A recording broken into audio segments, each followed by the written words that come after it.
Kristin Kontro Eesti Päevalehe roheportaalist.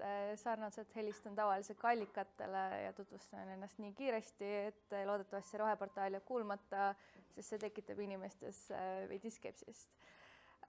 Kui Madis ütles, et me kuuleme hiljem sellest, et mis on siis tahtlik ja tahtmatu rohepesu, siis tegelikult mina alustan sellest juba.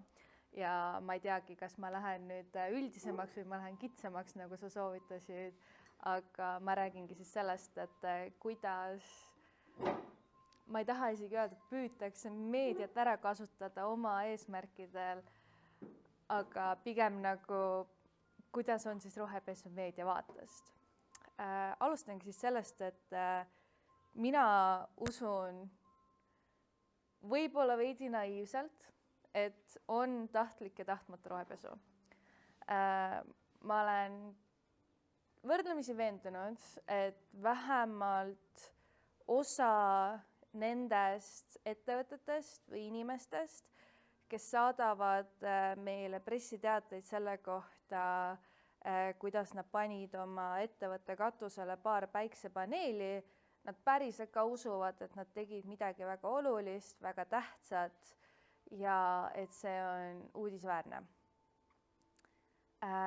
Meie pilgu läbi on see tegelikult tänaseks veidike juba nagu, kui mitte öelda norm, siis võib-olla selline nagu enesestmõistetavalt võetav asi, et see, et kui sa paned paar päiksepaneeli katusele, et see ei ole tegelikult enam nagu väga suur samm.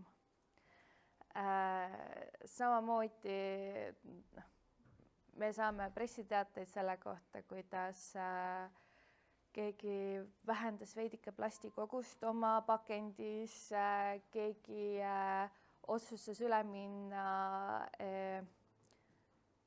Ma püüan rääkida niimoodi, et ma ei maini täpseid ettevõtteid, andke mulle see andeks, aga kuidas keegi näiteks läks üle biokütusele ja on nüüd selle tõttu roheline või kõik sellised näited.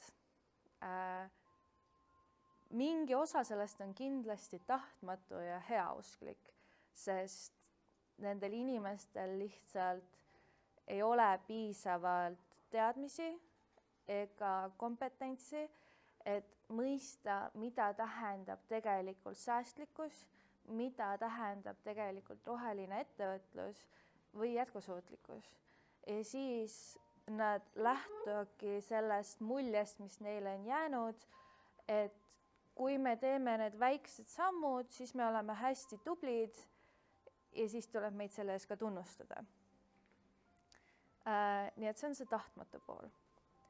Ja siis on ilmselgelt ka see tahtlik pool, kus tulevad teatud sellest, et mõni ettevõte, kes oma olemuselt ei saa, ütleme, olla roheline,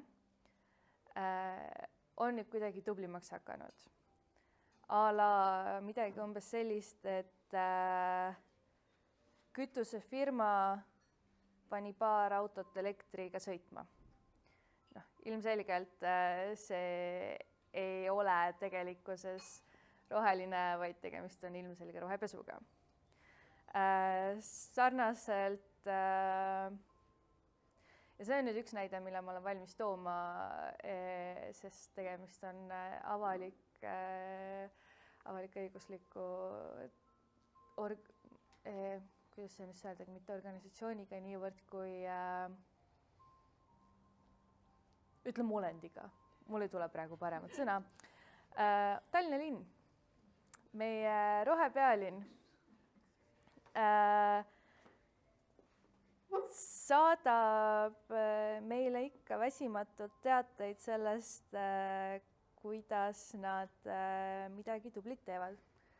Ma ei vähenda nende pingutusi, muidugi see on tore, kui kuskil istutatakse putukaväil või midagi sellist, aga me ei saa jätta tähelepanuta tõsiasja, et Tallinna linn ei tee tegelikult päris rohepüüdlusi, vaid need ongi näilised.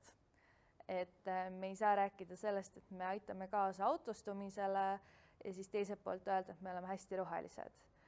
Et see on ka selline väga ilmselge näide, kuidas püütakse ennast roheliseks võõbata.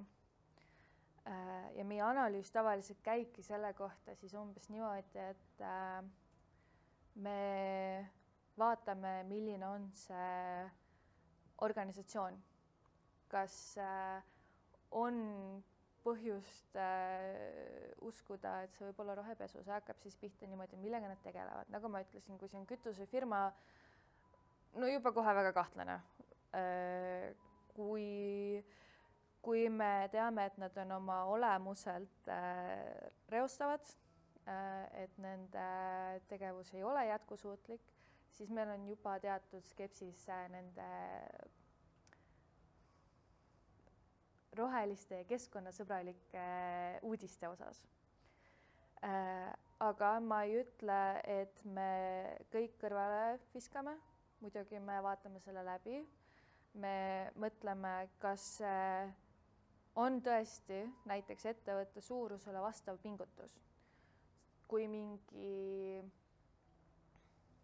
väike ettevõte annab endast kõik, et võimalikult jätkusuutlikult toime tulla, ilmselgelt on see nendest tubli.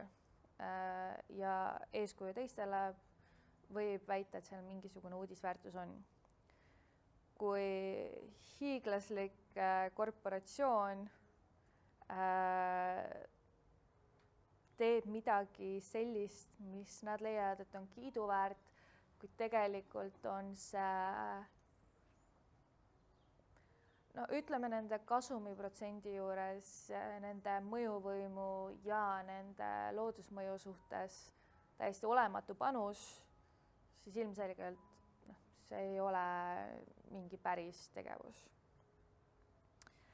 Ja selline analüüs käib meil, või noh, ma julgen öelda, et mul käib see peas võrdlemisi kiiresti nüüdseks juba, et ma ei hakka salgama, on selliseid pressiteateid, millele sa vaatad peale, sa loed selle diagonaalis läbi ja sa otsustad kohe ära, kas see läheb prügikasti või ei lähe. On selliseid, mis istuvad postkastis näiteks paar päeva, sa vaatad seda, sa kaalud seda, sa mõtled läbi kõik, et kas siin on tegelikult mingisugust uudisväärtust, kas on põhjust arvata, et tegemist on rohepesuga ja siis sa teed selle otsuse, kas prügikast, avaldamine või edasine uurimine. Ja siis on sellised, ütleme, uudiskillud, mis sa tead koheselt, et jah, need on päris tegevus, need võib välja panna. Et see analüüs on meil pidev, läbiv ja neid teateid sellest, et kuidas kellegi tegevus on muutunud rohelisemaks või pakkumisi kirjutada kellegi rohelisest tegevusest, on tegelikult üllatavalt palju, sellepärast et ettevõtjad tunnevad seda survet Eesti ühiskonna poolt, et olla rohelisem, olla keskkonnasäästlikum ja nad tahavad seda väga välja näidata, et nad tõesti on. Ja siis meie olemegi nii-öelda vahelüli, et aru saada, kas nad päriselt ka on. Ma teen kiire spikerduse. Absoluutselt. See roheportaal Päevalehes tuli küllaltki hiljuti, eks ole, et see ei ole ju väga vana asi. Kui ma nüüd ei eksi, siis 2019. Et kas Eesti Päevaleht üritab roheportaali kaudu näida ka rohkem roheline või kuidas sa seda nagu näed või kuidas teil on seal? See on kindlasti väga aus küsimus. Ja see on nüüd selline koht, et ma ei tea, kas ma tohin seda öelda, võib-olla mu tööandja saab veidi pahaseks, aga see on pigem missiooniprojekt, kus meie ettevõte sai aru, et kliimauudised on olulised, et see on valdkond, mis on Eesti meedias katmata ja see on asi, millest tuleb kirjutada. Et öelda, et me oleme tasuv, ei ole võib-olla päris õige. Nii et ma isiklikult ei peaks seda rohepesuks, vaid ma tõesti pean seda ongi missiooniks, et tuua kliimaprobleeme rohkem inimeste teadvusesse ja et ka sellised uudised, mida inimestel on vaja, aga mis neile võib-olla piisavalt korda ei lähe, et nad ise neid otsima läheks, et need jõuaksid nii suure portaali nagu Delfi esiküljele. Sest kurb tõsiasi on see, et kuigi ma ütlesin, et ettevõtjaid huvitab väga see, et kas nende imago on roheline, siis lugejanumbrite järgi inimesi väga ei huvita kliimateemadel. Ja see on selline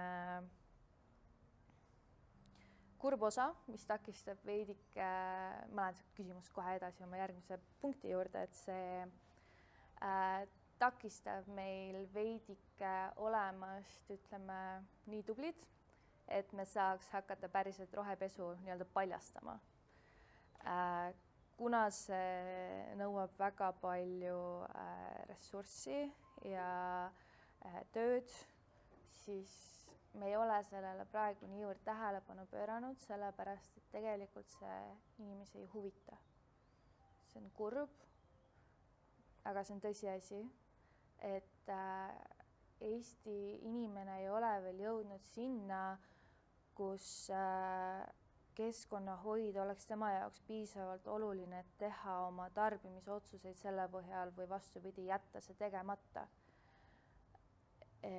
Ja seetõttu me ei panusta sinna ka väga palju aega.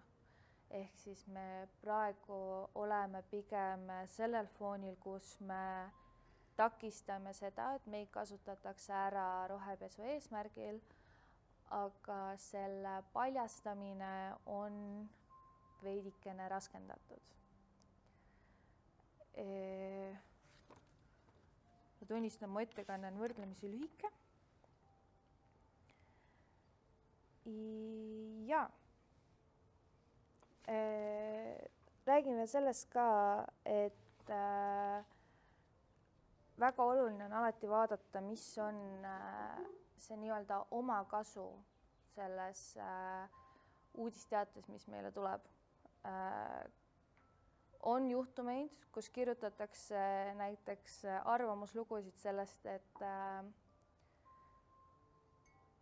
see nende käitumisviis on täiesti vale, sest see ei ole üldse keskkonnasõbralik ja siis sealt kumab läbi see, et nad peaks tegema hoopis seda, mida meie ettevõte pakub. Ehk siis seal on alati ka see veidi omakasu küljes nii-öelda. Et ilmselgelt rohepesust tuleb see lihtsamini läbi, aga see võib olla ka niimoodi varjatud, et sa mõtled, et siin jutus on täitsa point olemas, selle võiks täitsa avaldada ja siis sa teed väikse taustauuringu ja saad aru, et omakasupüüdlikkus. Et see jah, meie peamiselt tegelemegi rohepesuga nii palju, et me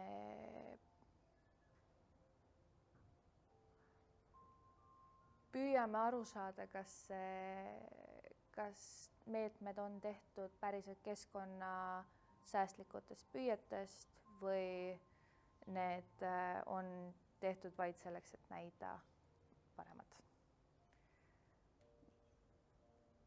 Küsimusi? Jaa. tere, ma jätkaks seda Demi küsimust, et nii-öelda selle sama roheportaali teemal, et suurepärane algatus loomulikult kõik, kelle meie süda põksub keskkonnateemadel tugevasti. Aga lihtsalt, et iga kord, kui ma lähen oma portaalist või veebilehest roheportaali otsimas, tihtipeale ma ikkagi neid artikleid esilehelt ei leia, siis mulle ikkagi teeb väga kurvaks see, et enne seda on alkeemia nimekirjas, et nagu siis see paneb natuke selle küsimuse sellest missiooni teemast, et kumb missioon tähtsam on, alkeemia või roheportaal lihtsalt. Et selles mõttes ma saangi aru, et see natuke varsti jällegi peegeldabki ka seda, et kus me Eestis nagu organisatsioonidena on ju kõik oleme, nii meedia, ettevõtlus kui nii edasi. Aga lihtsalt jah, et võib-olla, et see on nagu võib-olla üks väike signaal, mille peale võib mõelda, et milline see järjekord on, et kui roheportaal on ikkagi minu valiku selles scroll listis kõige viimane, ka alkeemia taga. Siin ma oskan anda ainult selle soovituse, et kiiremini saab siis niimoodi, et Eesti Päevaleht ja siis seal on roheportaal päris eespool nendes rubriikides. Jah, täpselt nii palju saan öelda. Nii. Ma küsiks siit, et nii vähe, kui neid lugusid ka klikitakse, et mida ikkagi kõige rohkem klikitakse, et kui ma olen ettevõtja, kes tahab rohepesta, et mis nurga alt ma peaks lähenema, et minu sõnumit võetaks? Hea küsimus ettevõtjalt, aga samas mul on neile veidikene halb vastus, et kõige rohkem klikitakse lugusid, mis räägivad katastroofidest.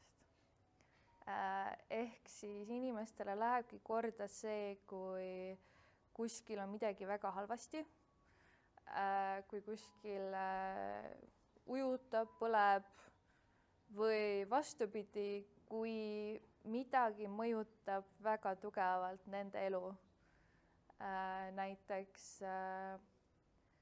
kirjutasime üks hetk sellest, et Kesk-Euroopa suusakuurortid ei saa võib-olla enam toimida, sellepärast et seal ei ole lund ja see läks inimestel tohutu korda. Sarnaselt on mingid sellised skandaalsed lood, kus keegi pargib valesti või keegi teeb midagi valesti. Linnaruum ja metsandus on ikka need, mis lähevad inimestele korda. Nii et ettevõtte koha pealt ma ei oska öeldagi, et kas on mõistlik isegi meie kaudu püüda ennast roheliseks pesta. Tuleb teha ettevõte, mis hoiab ära linnametsanduse katastroofi. kõik tipukesed. Tervitaks. Sealt oli ka küsimus. Et kui ma ettevõtjana siis olen biokütustele üle läinud ja pargin valesti, et siis ma saan kuidagi 2 sisse panna või 2 kokku panna, et Moodist loetakse ja siis olen jõudnud sõnumiga ka kuhugi. Aga see oli nali rohkem. Jah, tõesti, kuna meie peamine, ja seda ma ütlen nüüd ilma kindla statistikate kõhutunde pealt, kuna meie peamine sihtgrupp on ikkagi vist tallinlased, siis linnaruum läheb inimestele väga korda ja see, mis seal kõik valesti on, läheb inimestele väga korda. Ja. Kuigi siis, kui Tartus tõmmati kilelindid postide vahele, siis see läks ka inimestele väga korda. Nii et ei saa öelda, et see on ainult pealinna põhine. Aga küsimus ka, et mis see künnis umbes on või mis sa protsentuaalselt ütleksid, et mis teile saadetakse sellise võib-olla rohepesu maigulisena ja siis selekteerimise protsess, et mis sealt siis see protsentuaalne väljakoorumine võiks olla, et mida te ise tuvastate, et ikkagi seda päris uudisväärtuslikuks rohelise uudisena ei laseks läbi? See on selline küsimus, et ma jään sulle vastuse võlgu. Sest no neid ikka tuleb. Ma ei ütle, et terve mu postkast on neid täis, aga neid ikka tuleb. Palju nendest jõuavad päriselt veebi. Ma jään tõesti selle vastuse võlgu.